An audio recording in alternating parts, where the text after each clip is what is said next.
What's going on, guys, and welcome back to Footy with an Edge. We're here to talk about a midweek game for the first time since August 27th when we lost on penalties to a certain fourth-tier team that shall go unnamed because they were trying to give us the big un. As the great Andy Mitten once said about Brighton fans, stay in your lane. But anyways, this game, just like any other this season, is a super important one for Ruben Amorim and Manchester United. At the time of recording this, Newcastle and Tottenham both dropped points. Brighton just lost to Villa by 1 goal. Palace beat Burnley 1-0, and Chelsea's losing 3-1 to Leeds. So other than Palace and Villa, a lot of the teams around us in that top 4 conversation either have dropped points or are looking like they will. This is the perfect opportunity for us to capitalize on teams that are dropping the ball, which obviously means that we're going to go and shit the bed against West Ham. Because what have we seen from this team all season? They are predictably unpredictable. They are consistently inconsistent. They endlessly frustrate us only to go and beat a good team when we don't expect them to and reel us back in. If I can take your minds back to November 24th, just before we played Everton, Sunderland lost to Fulham that weekend, Liverpool lost to Forest, City had lost to Newcastle, and Spurs had lost at Arsenal. We had the opportunity to beat Everton and be 5th in the league, just behind Villa on goal difference. And what did we do? We didn't just lose against Everton, we put out our worst performance of the season against a 10-man Everton at home. So I want to be as optimistic as every other United fan for this game against West Ham, but forgive me if I'm once bitten, twice shy with this team.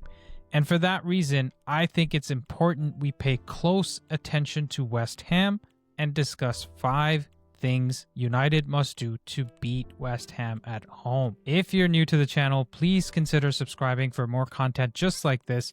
And if you want to go a step further, consider becoming a member to show your support and get some cool and new exclusive perks. Now let's talk about West Ham. West Ham are currently 17th in the league with 11 points from 13 games. They have 3 wins, 2 draws, and 8 losses, which is a horrendous start considering the quality of their squad compared to, say, newly promoted Sunderland.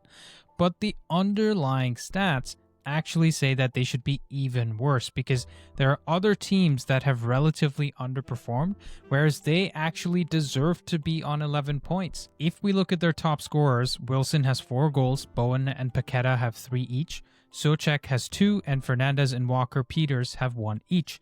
This is very much a team that's struggling to score goals because 8 of their 15 league goals have come in 3 of the last 4 games against Newcastle, Burnley, and Bournemouth. And it seems to have taken them a while to benefit from the Nuno effect, so to speak, because they drew 1-1 in his first game in charge at Everton, then lost 2-0 to Arsenal, 2-0 to Brentford, and 2-1 at Leeds.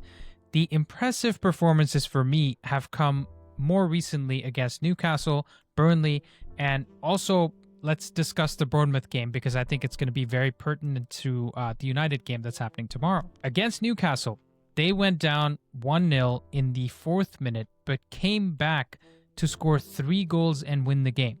They had more than 3 times the XG that Newcastle did and created 2 big chances to Newcastle's 0. But if you actually watch that game closely, Newcastle found it pretty easy to get to the final third against West Ham, which tells me there's a lot of room for us to get past them, especially through the middle of the pitch. I think our 210s in Mbeumo and Cunha or Mbeumo and Mount, depending on who's fit, will be super important in pulling their midfielders out of position, especially in those inside half spaces, and creating more space for our wingbacks and also Xerxes through the middle, and maybe even some of our midfielders making the run past our 10s to get into the attacking spaces. Defensively speaking, we have to be really aware of the counterattack. Despite being 1-0 up that early, Newcastle kept trying to break West Ham down in their own half by keeping 63% possession and trying to pin West Ham. That allowed West Ham to keep breaking on Newcastle and creating those chances and big chances that they did. So we need to realize that we can't overcommit on the attack. We need to keep at least 2 center backs near the halfway line. Presumably that's going to be De Ligt plus either the left or right center back. Then when we go to their win against Burnley at home, West Ham went 1-0 down again and came back to score 3 deflected goals and then conceded another deflected goal in injury time themselves. They had 3 XG in this game, but the 3 goals were like 0.74, 0.75, and 0.99 XG goals. So basically tap-ins, right? So we can't give them too much credit for chance creation in that specific games because, to be honest, like, how often do you get lucky with 3 deflected goals in the same game? You could actually argue that Burnley were unlucky to not score 3 goals from the 4 big chances that they created.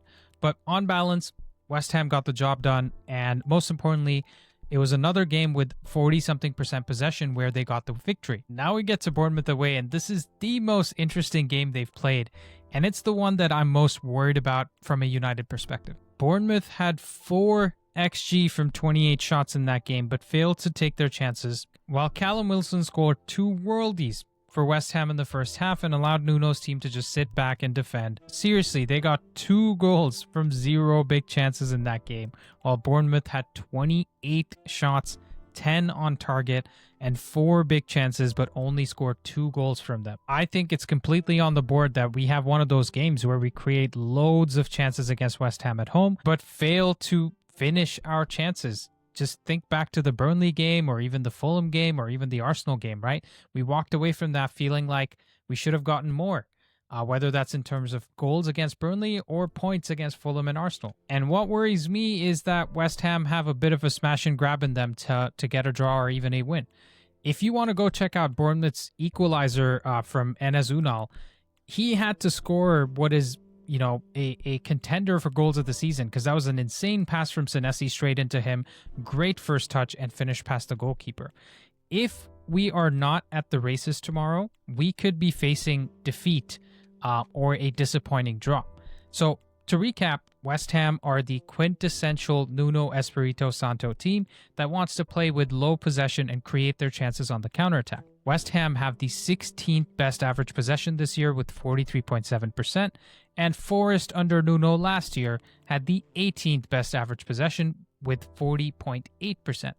Let's see what United needs to do to get 3 points at Old Trafford. The first thing we need to do is to bring the intensity and the physicality. This cannot be a repeat of the Everton performance.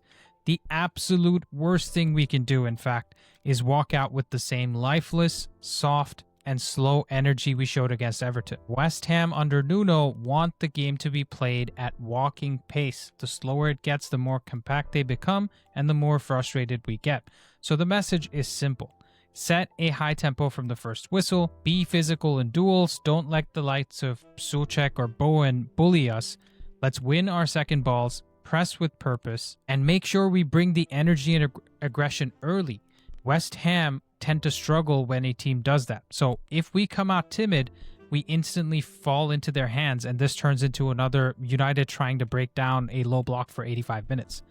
This fixture needs intensity and physicality. Otherwise, all the tactics in the world are not going to save us. The second thing we need to do to win this game is to defend our set pieces. If West Ham score in this game, chances are it'll be from a corner, a recycled set piece, a back post overload, or just a flat-out counterattack.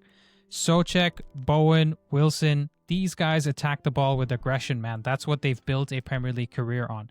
And Nuno teams are always drilled to crowd the 6-yard box and win the second balls. So defensively, we need our midfielders and wingbacks fully switched on for second balls. I'm looking at you, Dorgu and Dallo and Ahmad and whoever else is going to be on that back post. We also need a very good defensive line from De Ligt and the other 2 center backs. We can't be trying to play the offside trap and be too worried about the pace in behind because they actually don't have that much pace other than Somerville. If we can stay disciplined on the fundamentals, I think that gives us a big advantage against West Ham in this game. The third thing we need to do is finish our chances.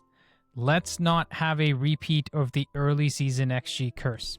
because this game gives me huge vibes of us creating 2.5, 3 XG and somehow scoring like 1 or 2 goals and drawing the game or losing the game.